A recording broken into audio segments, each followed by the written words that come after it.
Alright guys, so here we got a video for you. This will probably end up being the bonus content for my article. You can go check that out when it actually shows up on puremtgo.com.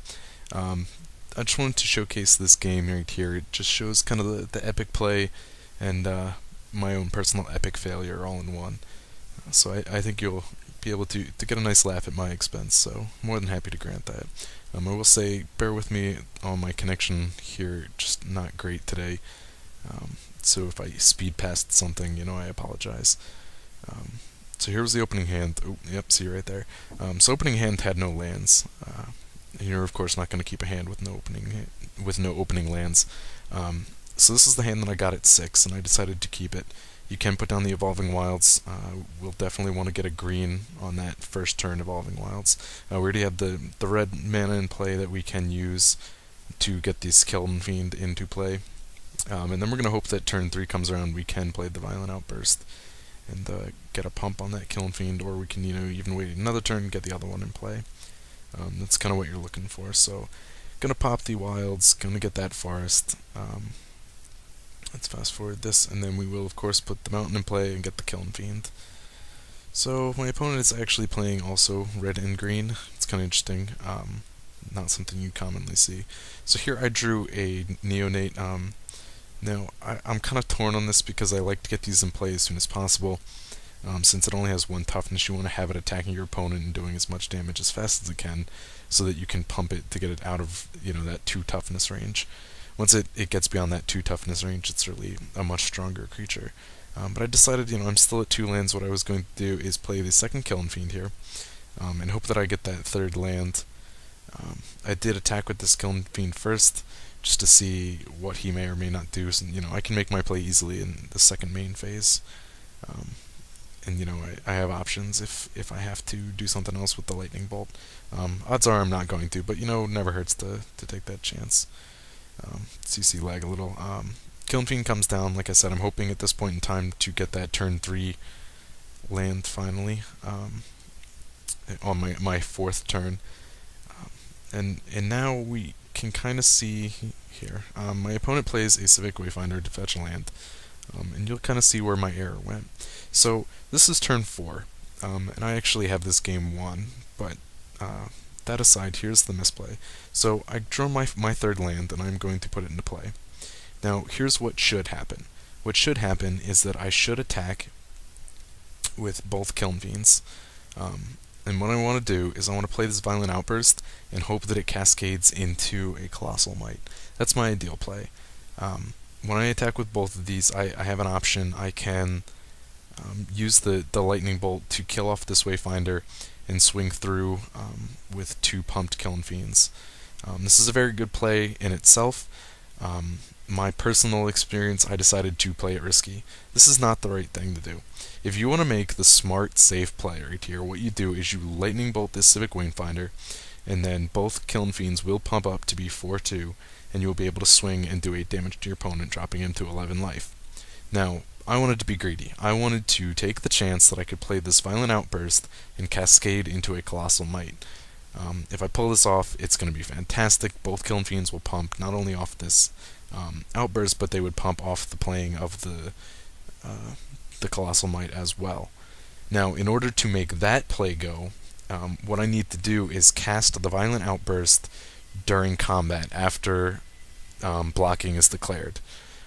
He only has 1 blocker, so whatever he chooses to block, he is going to kill, as it stands right now, because the ColossalFiend has 2 toughness. Now, going with this risk, I am taking the chance that I will hit that Outburst, and not only will it save the ColossalFiend it blocked, but it will kill it, it will trample over to do damage to my opponent. And that'll put me in, a really great range with the Lightning Bolt, and, I could probably kill him on the following turn. I'm not going to do the math, you'll see how it plays out. So keep that in mind. Safe play is Lightning Bolt to Wayfinder and swing for 8. That's the safe play. The risky play, which I am going to do, or wanted to do, is play the Violent Outburst during combat after blocking is declared. So that, if I hit that trample card from the Colossal Might, I can put it on the ColossalFiend that is being blocked. So I am going to, like I said, I wanted to make the risky play, but here you can see my big mistake. I tap out to play the Violent Outburst. But what goes wrong here is that we are still in the main phase. This means that even if I hit that Colossal Might, I have to assign it to one of my Kiln Fiends. Now, if I assign it to this one on the left, he's simply going to block the one on the right and prevent all the damage that would have happened from this one, straight up. If he blocked the one that had Colossal Might, he would still get trample damage. By my making this misplay and playing Violent Outburst during the main phase, I am actually giving him the advantage. He can chump block the Kiln Fiend that I don't pump. It's going to, you see here, on just playing Violent Outburst, it jumps it up to a 4-2 before Outburst resolves. When Outburst resolves, it becomes a 5-2, and that's going to be 5 damage that he's simply going to be able to block because there is no trample effect here. So bear with me a sec, I am a little laggy. These go on the stack. I do get the Cascade, and you see here, this is kind of where it sucks. I did Cascade, I did hit that Colossal Might. Now, I'm going to have to choose one of these. The Might is going to further pump this Kiln Fiend. I'm going to choose to give the Colossal Might to the one on the left, and now he can simply chump block this Kiln Fiend without trample, and prevent all that damage.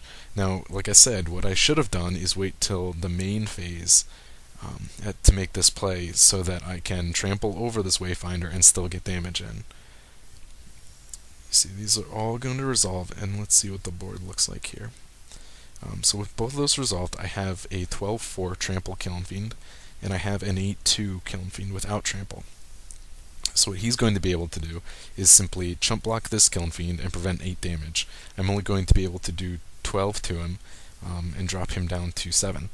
Now, had I waited till the combat phase to do this and he blocked this one, then he would only be able to prevent 2 of this damage. He would have taken 18 and be at 1 life, and then I have Lightning Bolt available on my next turn. I've got this game won. So I just wanted to focus in right here, first off, at how epic this play is, that I could have 2 Kiln Fiends on the field, I get that Violent Outburst, it cascades into the Colossal Might, and I have the win set up right here. If he had no blockers in play, look, this is 20 damage right here. Just sitting on 20 damage in this attack alone. But you did see my misplay. He is, like I said, going to be able to simply chump block the Kiln Fiend, prevent 8 damage, and only go down to 12. Now I'm sitting at a point in time where he's at 7 life, and he is just out of range of this Lightning Bolt. If I need 3 Lightning Bolts to get him down at this point in time, or I need to get something else damaged, some other damage source to go through. I'm not going to play out the rest of this game for you. I will just tell you I lost. He had a decent deck. He was running, a lot of Wayfinders to ramp up his land, got a lot of creatures into play, and he was able to chump block. I was never able to get any kind of card draw going off of Snake Umbra.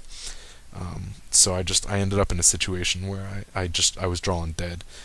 So that's, I just wanted to provide this quick little video here so you could see the epic fail and the epic win in this deck. Yeah, it's the epic win in the deck, the epic fail in my own play, but I think that's pretty impressive. If you get that perfect play going, you got 20 damage sitting right there. At the worst case, take a look at this video, learn the mistake, and don't do it yourself.